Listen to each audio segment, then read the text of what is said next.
तो इंडिया में black fungus के डे बाय डे केसेस बढ़ते जा रहे हैं। लोग कंफ्यूज हो रहे हैं जब उन्हें ब्लैक फंगस का पहला सिम्टम आ रहा है कि कहीं उन्हें कोई टूथ प्रॉब्लम तो नहीं है। ऐसे क्या सिम्टम्स हो रहे हैं जिसकी वजह से लोग कंफ्यूज हो रहे हैं, आइए समझते हैं। हेलो फ्रेंड्स, मैं हूं डॉक्टर पूजा और आज आपको म्यूकरमाइकोसिस को डिफ्रेंशिएट करना बताऊंगी, मतलब अंतर करना बताऊंगी कि अगर कोई दांत में प्रॉब्लम है, उसमें पस डिस्चार्ज हो रहा है या म्यूकरमाइकोसिस की वजह से पस डिस्चार्ज हो रहा है, ये कैसे आप समझेंगे, कैसे इनमें अंतर करेंगे। अगर आपको वीडियो पसंद आ रही है तो वीडियो को लाइक कर दें, चैनल को सब्सक्राइब कर दें, जिससे आने वाली सारी वीडियोस की नोटिफिकेशन आपको मिलती रहे। तो हाल ही में एक नया फंगस भी ऐड हो गया है। ब्लैक फंगस था हमारे बीच में, वाइट फंगस था हमारे बीच में, येलो फंगस की भी बात हो रही है, जबकि अभी तक फिलहाल येलो फंगस के बारे में कोई भी आधिकारिक रूप में पुष्टि नहीं हुई है। लेकिन कहा जा रहा है कि गाजियाबाद में एक पेशेंट है जिनमें येलो फंगस के भी इन्फेक्शन देखने को मिले हैं। सबसे पहले तो ये समझते हैं कि ये फंगस ग्रो क्यों करते हैं, ऐसा क्या हो गया है अचानक से कि ये सारे फंगस ग्रो करने लगे हमारे बीच में। जो फंगस के ग्रो करने का सबसे मुख्य कारण होता है वो ये होता है एटमॉस्फेयर। जो वातावरण होता है जब उनके अनुकूल होता है तो फंगस की ग्रोथ अपने आप बढ़ जाती है। जैसा कि बारिश के मौसम में जब नमी ज़्यादा होती है उस समय जगह जगह पे फफूंद होने लगते हैं। इसके साथ ही लकड़ियों पर भी कुछ कुछ फफूंद उगने लगते हैं। तो उस वक्त उनका जो नमी होती है बारिश की वजह से, जो हमारे एटमॉस्फेयर में नमी हो जाती है, उस वजह से फफूंद जो है ज़्यादा ग्रो करने लगते हैं। सेम वही कुछ अब भी इस टाइम भी हो रहा है कि जब लोगों की इम्यूनिटी कम हो गई है या फिर हमारा एटमॉस्फेयर, कहीं ना कहीं एटमॉस्फेयर चेंज भी इसका बहुत बड़ा रीज़न है कि साइक्लोन आया, एक और साइक्लोन अभी आने वाला है। इसके साथ ही जो अनियमित रूप से बारिश हो रही है कि सडन बारिश इतनी ज़्यादा होने लगी, अचानक से टेम्परेचर 16 डिग्री 17 डिग्री डाउन हो गया है। ये सारी चीज़ें जो होती हैं ना, वो फंगस को बढ़ने में मदद करती हैं। इसके साथ ही फंगस को ग्रो करने के लिए एक जो शरीर चाहिए होता है जिसकी इम्यूनिटी कम हो, जो कि फंगस से लड़ने के लिए, मतलब शरीर उस वक्त काबिल ना हो, इतना समर्थ ना हो कि वो फंगस से लड़ पाए। ये सारी चीज़ें जब एक साथ मिल गई हैं, इस वजह से ये फफूंद बढ़ने लगे हैं। ये हमारे बीच में पहले भी थे लेकिन बहुत ही कम लोगों में देखे जाते थे और इतना ज़्यादा ये हाईलाइट नहीं होते थे। प्रेजेंटली क्या हुआ है कि जो कोविड के केसेस बढ़े हैं उसमें बहुत ज़्यादा लोगों को स्टेरॉइड देने की ज़रूरत पड़ी है। बहुत लोगों ने अपनी मर्ज़ी से स्टेरॉइड लिया है और उसको जो एक उसका टाइम होता है कि उसे धीरे धीरे डिक्लाइन करके स्टेरॉइड को बंद करना होता है। कुछ लोगों ने सडन बंद कर दी, उन्हें नहीं पता था कैसे लेना है। कुछ लोगों ने अपने आप को सेल्फ ट्रीट किया है, उसमें भी स्टेरॉइड का इस्तेमाल किया है।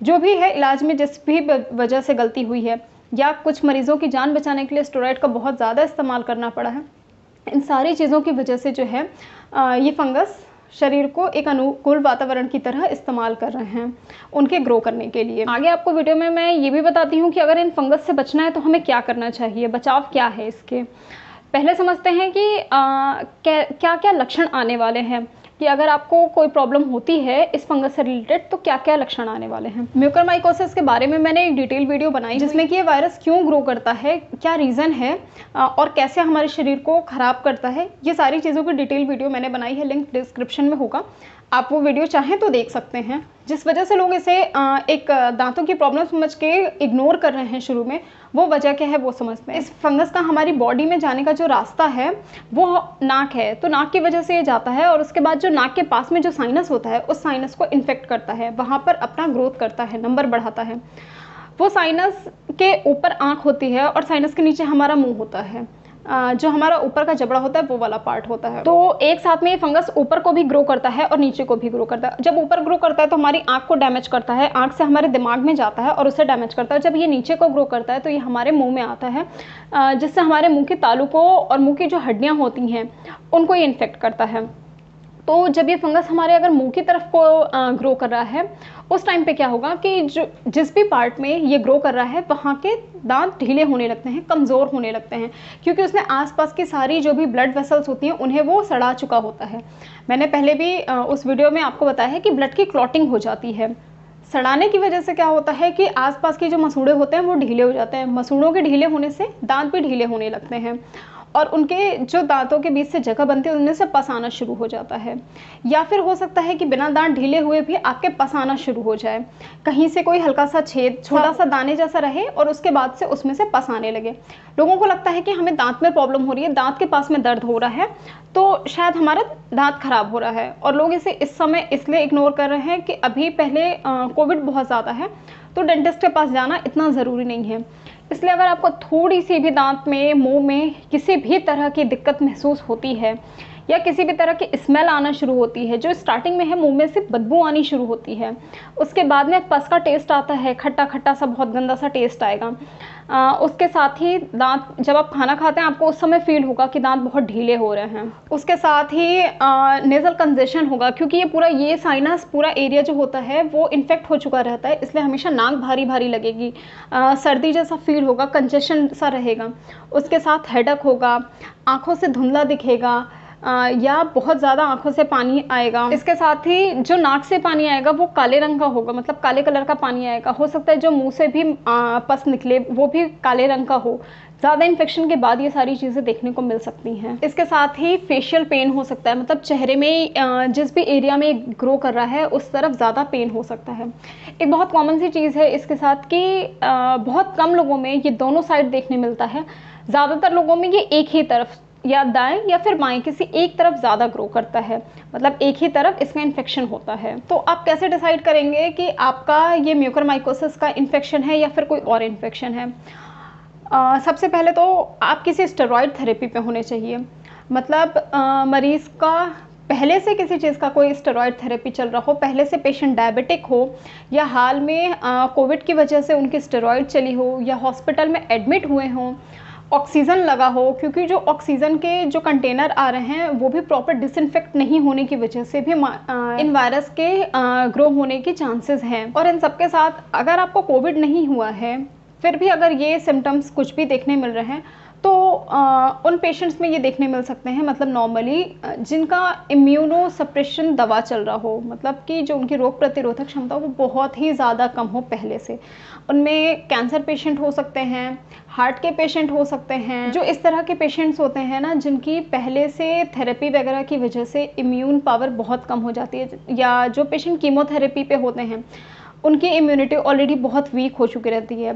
इस वक्त एटमॉस्फेयर में ये फंगस इतना ज़्यादा है कि उन्हें भी हो सकता है, ज़रूरी नहीं है कि वो कोविड से ट्रीट या उन्हें पास्ट में कोविड हुआ हो, लेकिन अगर उनकी इम्यूनिटी बहुत ही वीक है तो प्रेजेंटली ये फंगस इतना ज़्यादा एटमॉस्फेयर में है कि उन्हें इन्फेक्ट कर सकता है। अगर ऐसे कोई भी सिम्टम्स आपको आते हैं और इनमें से किसी भी तरह के आप पेशेंट रहे हैं, तो सबसे पहले आप जो आपका नेज़ल डिस्चार्ज हो रहा है, मतलब जो नाक से पानी आ रहा है, उसका पस कल्चर कराएं, उसका टेस्ट ज़रूर कराएं उसके अंदर कौन सा फंगस ग्रो कर रहा है, वो किसी फंगल इन्फेक्शन की वजह से हो रहा है या नॉर्मल किसी सर्दी जुकाम की वजह से हो रहा है।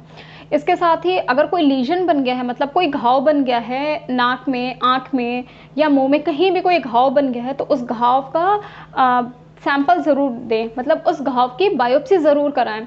इसके साथ ही अगर आपके शरीर में कोई चोट है, कटा फटा है कहीं पे, तो ये फंगस वहाँ से भी आपके शरीर में एंटर कर सकता है। वो लोग रिस्क फैक्टर में बिल्कुल भी नहीं हैं जिनकी स्टेरॉयड थेरेपी नहीं चली है, किसी भी तरह का, मतलब उन्हें स्टेरॉयड नहीं चला है, ना कोई डायबिटीज़ की हिस्ट्री है, ना कोई उनको पहले से कोई सिस्टमिक डिजीज़ रही है, ना इम्यून सप्रेशन है उनका, मतलब इम्यून सिस्टम अच्छा है, कोई हॉस्पिटलाइजेशन नहीं हुआ है, वो अपने घर में आइसोलेट हुए थे, किसी भी तरह का ऑक्सीजन उन्हें नहीं चला है। अगर ये सारे कंडीशन नहीं है तो हो सकता है आपको म्यूकरमाइकोसिस ना हो। इसलिए कंफर्मेटरी के लिए, कि कंफर्म करने के लिए म्यूकरमाइकोसिस है या नहीं है, ये समझने के लिए आप किसी भी डेंटिस्ट से या ENT सर्जन से ज़रूर मिलें, जिससे कि आप कंफर्म कर लें कि प्रॉब्लम है क्या। आप समझते हैं कि इससे बचना कैसे है, इसका प्रिवेंशन क्या है। तो सबसे पहले जो हमें हमेशा करना चाहिए, ज़रूरी नहीं है कि इस वक्त ये फंगस इतना ज़्यादा फैला हुआ है तो हम करें, जो हमें हमेशा करना चाहिए कि अपने आसपास का जो हमारा एटमॉस्फेयर वो बिल्कुल साफ़ होना चाहिए, क्लीन होना चाहिए। खास करके बारिश के मौसम, जैसा कि हमें हमेशा कहा जाता है कि बारिश के मौसम में डेंगू मलेरिया के ये मच्छर पैदा होते हैं, तो कहीं भी पानी इकट्ठा ना होने दें। जिस तरह से हम उस टाइम पे सावधानी बरतते हैं, वैसे ही इस फंगस को लेके हमें सावधानी बरतना बहुत ही ज़्यादा ज़रूरी है। पूरे वर्ल्ड में काफ़ी ऊपर इंडिया की रैंक है डायबिटिक पेशेंट्स में, मतलब number of diabetic patient India में बहुत ही ज़्यादा हैं। उस हिसाब से इंडिया में इन फंगस के ग्रो करने की जो रेट होगी वो भी ज़्यादा होगी। इसलिए कोशिश करें कि अपना एटमॉस्फेयर इतना नीट एंड क्लीन रखें कि इन फंगस को ग्रो करने का एटमॉस्फेयर ही ना मिले। इसके साथ ही आपस में एक दूसरे से कोई भी चीज़ इस्तेमाल की हुई यूज़ ना करें। मतलब सबकी कंघी अलग होनी चाहिए, टॉवेल अलग होनी चाहिए, शेविंग किट अलग होनी चाहिए। जितनी भी कॉमन चीज़ें होती हैं जो हम दिन भर में फ्रीक्वेंटली यूज़ करते हैं, वो सारी चीज़ें अलग होनी चाहिए। इसके साथ ही बारिश का मौसम आ रहा है, तो अपने आप को पूरा क्लीन रखना बहुत ज़रूरी है। जो लोग भी दाढ़ियाँ वगैरह ज़्यादा बढ़ाते हैं, मतलब कुछ लोगों का शौक़ होता है अच्छी दाढ़ियाँ रखने का, ज़्यादा हैवी करके, वो लोग इन चीज़ों का ज़रूर ध्यान रखें कि अपनी दाढ़ियों को हमेशा क्लीन करते रहें। अपने बाल को क्लीन करते रहना है। शरीर में जिन्हें भी पसीना बहुत ज़्यादा होता है, वो लोग इन चीज़ों का ज़रूर ध्यान रखें कि किसी भी तरह का फंगस उनकी बॉडी पे ग्रो ना कर पाए। नॉर्मली बारिश के मौसम में जो वाइट फंगस होते हैं, कैंडिडा होते हैं, वो ग्रो कर जाते हैं। हमारी उंगलियों के बीच में वाइट सा फंगस का ग्रो हो जाता है, जिसमें बहुत ईचिंग होती है। पैरों की एड़ियों के पास में हो जाता है, जहाँ पानी ज़्यादा लगता है या जहाँ पसीना हमें बॉडी में ज़्यादा। नॉर्मली जिन लोगों में पसीना ज़्यादा होता है, उनके प्राइवेट पार्ट्स में भी फंगल इन्फेक्शन देखने को मिल जाते हैं। ऐसे लोग ज़रूर इन चीज़ों का ध्यान रखें कि किसी भी तरह का कोई भी फंगस या बैक्टीरिया उनकी बॉडी पे ग्रो ना कर पाए। इसलिए अपनी बॉडी की जो हाइजीन है, जो क्लीन करने का बॉडी का तरीका है, वो बहुत ही अच्छा मेंटेन करके रखें।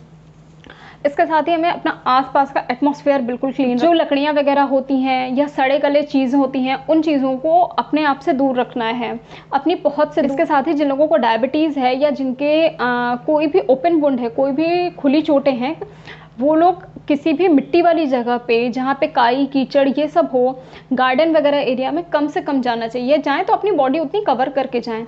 कपड़े जो भी वॉश कर रहे हैं या जो भी कपड़े पहन रहे हैं, वो सारे कपड़े के या जो भी मास्क वगैरह हम यूज़ कर रहे हैं कपड़ों के, वो सारी चीज़ें धूप में अच्छी तरह से सूखी होनी चाहिए। जो बचा हुआ खाना है, बासी खाना है, वो खाने से अवॉइड करें। इसके साथ ब्रेड वगैरह जो हैं, उन ब्रेड्स पे बहुत जल्दी ये फंगस ग्रो करते हैं, इसलिए जब भी ब्रेड यूज़ करें उनका एक्सपायरी ज़रूर देखें। ऐसे ही जितनी भी चीज़ें होती हैं जो कि कुछ टाइम के लिए बनती हैं, मतलब हफ्ते 2 हफ्ते के लिए, उन चीज़ों की एक्सपायरी ज़रूर देखें, क्योंकि बहुत ही ईज़िली जब चीज़ें सड़ती हैं, उनको सड़ाने में जो हेल्प करते हैं वो ये फंगस होते हैं। बहुत छोटे-छोटे से जो सूक्ष्म जीवाणु, कीटाणु, फफूंद होते हैं, यही उन्हें किसी भी चीज़ को सड़ाने के लिए रिस्पॉन्सिबल होते हैं। तो अगर हमारे घर में या हमारे आसपास के एटमॉस्फेयर में कोई चीज़ सड़ रही होगी, तो वहाँ पे ये ग्रो करेंगे। इसलिए इन चीज़ों को ज़रूर ध्यान रखें कि ये चीज़ें साफ़ होनी चाहिए। इसके साथ ही जो लोग डायबिटीज़ के पेशेंट हैं, मतलब जिनका डायबिटीज़ का हिस्ट्री रहा है, वो अपनी शुगर ज़रूर मॉनिटर करें। मतलब अगर आप कोविड से रिकवर हुए हैं या रिकवर नहीं भी हैं, मतलब आपको कोविड नहीं भी हुआ है, तो भी आप अपनी शुगर लेवल को ज़रूर मॉनिटर करके रखें कि वो रेंज में रहे। नमी वाले स्थानों पे जाने से बचें। जो मास्क आप यूज़ कर रहे हैं उसे फ्रीक्वेंटली चेंज करते रहें, क्योंकि गर्मी बहुत है, नमी बहुत हो रही है एटमॉस्फेयर में, तो पसीना बहुत ज़्यादा हो रहा है। इसलिए फ्रीक्वेंटली अपने मास्क को चेंज करते रहें, या अगर कपड़े का मास्क यूज़ करते हैं तो उसे रेगुलर गर्म पानी से वॉश करें और धूप में सुखा के ही वापस यूज़ करें। हेल्दी डाइट लें, इम्यून बूस्टर डाइट लें और अपनी बॉडी को हेल्दी बना के रखें। इसके साथ ही जो लोग कोविड से रिकवर हुए हैं, उनके इम्यूनिटी पर ज़्यादा ध्यान दें। ये फंगस सिर्फ इसलिए ग्रो कर रहा है क्योंकि हमारी इम्यूनिटी वीक हुई है। अगर हमने अपनी इम्यूनिटी अच्छी कर ली तो ये फंगस हमारी बॉडी पे ग्रो नहीं कर पाएगा, क्योंकि हमारे शरीर में इतनी ताकत होती है, हमारा जो रोग प्रतिरोधक क्षमता है वो इतना कैपेबल है कि इन फंगस को हमारी बॉडी पे ग्रो ना करने दें। उम्मीद है ये वीडियो आपके लिए हेल्पफुल होगी और जो भी ये फंगस को लेके हमारे बीच में प्रॉब्लम चल रहा है, ये जल्दी से ख़त्म हो जाए। बाकी आप सब स्वस्थ रहें, घर पे रहें, सुरक्षित रहें। कोविड के 3rd वेव के लिए जो गवर्नमेंट के क्राइटेरियाज़ हैं, सजेशंस हैं, उनके अकॉर्डिंग बच्चे रिस्क फैक्टर में आ सकते हैं, लेकिन अभी तक इसका कोई भी सरकारी कन्फर्मेटरी नहीं आया है। इसलिए बच्चों को संभाल के रखें, बचाव करें बच्चों का। साथ ही कोविड का अभी तक कोई भी 100% इलाज नहीं बना है, मतलब कि कोई भी 100% अप्रूव्ड दवा नहीं है, सिर्फ बचाव भी इसका इलाज है। इसलिए कोशिश करें कम से कम लोगों से मिलें, डिस्टेंस बना के रखें, इन्फेक्ट होने की जो भी चांसेस हैं उन्हें रिड्यूस करें, कम करें। घर पे रहें, स्वस्थ रहें, सुरक्षित रहें। जल्दी मिलते हैं अपने अगले वीडियो में। Thank you so much.